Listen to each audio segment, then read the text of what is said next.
YS Jaganmohan Reddy ఓటమి నుంచి ఇంకా పాఠాలు నేర్చుకున్నట్టు కనిపించట్లేదు.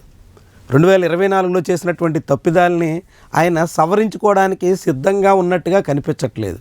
తన 5 ఏళ్ల పాలనా కాలంలో జరిగిన తప్పిదాలని గుర్తించి వాటిని సరిచేసుకుని రాబోయే కాలంలో మరింత మెరుగైనటువంటి రీతిలో పాలన చేస్తాను అని జనానికి నచ్చజెప్పే ధోరణిలో ఆయన ఉన్నట్టు కనిపించడం లేదు. పూర్తిగా చంద్రబాబు ప్రభుత్వ వైఫల్యాలు, కూటమి పాలనలో లోపాలు ఇవే తమను బలపరుస్తాయి, తమను బలోపేతం చేస్తాయి, అధికారం వరకు తీసుకెళ్తాయి అనే నమ్మకంతో జగన్మోహన్ రెడ్డి ఉన్నట్టుగా కనిపిస్తోంది.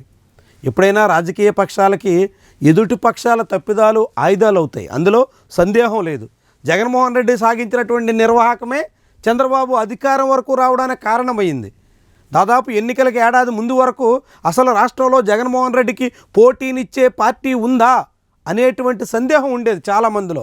అలాంటిది జగన్మోహన్ రెడ్డిని కూటమిగా వచ్చి చిత్తుగా ఓడించేసినటువంటి అనుభవం మనందరూ చూసాం.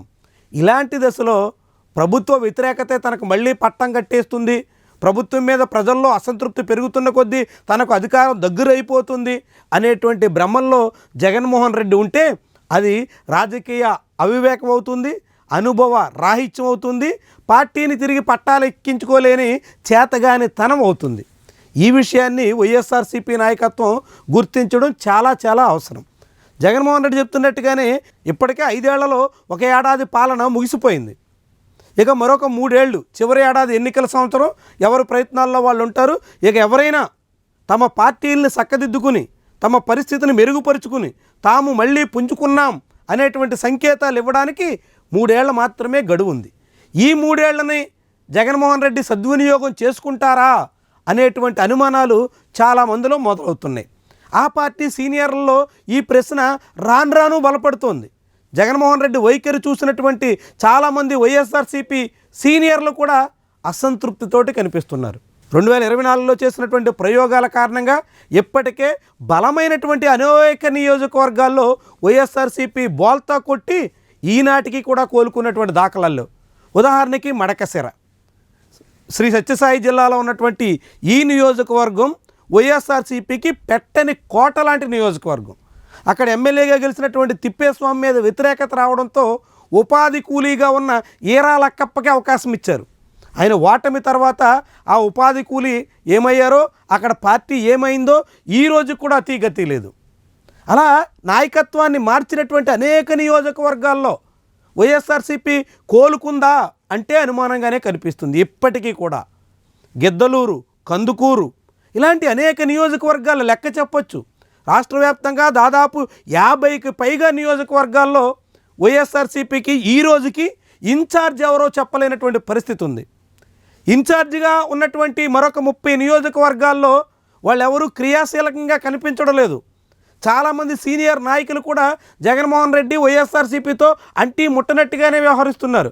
అందులో శ్రీకాకుళంలో ధర్మాన ప్రసాదరావు లాంటి నాయకుల లిస్టు మనం తీస్తే చాలామందే కనిపిస్తున్నారు.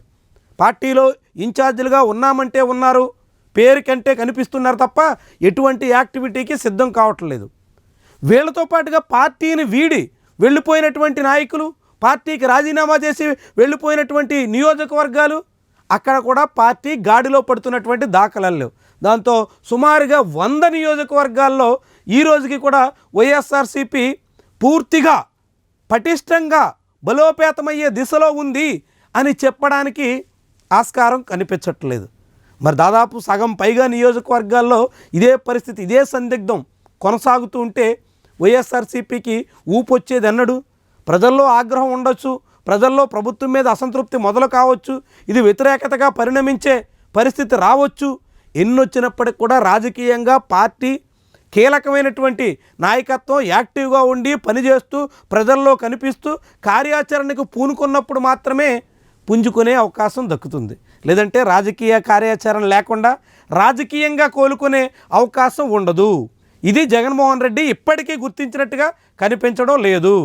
ఇప్పటికిప్పుడే కొన్ని స్థానిక సంస్థల ప్రతినిధుల పేరుతో అలా నియోజకవర్గం, ఆ నియోజకవర్గం, ఈ నియోజకవర్గం నుంచి పిలిచి మాట్లాడడమే మినహా ఆ నియోజకవర్గ ఇన్ఛార్జీల పరిస్థితి ఏంటి అన్న దాని మీద పూర్తిగా దృష్టి పెట్టినట్టు కనిపించట్లేదు. ఉదాహరణకి పాలకొల్లు అసెంబ్లీ నియోజకవర్గంలో ఇటీవల యలమంచిలి ఎంపీపీని వైఎస్ఆర్సీపీ నిలబెట్టుకుంది.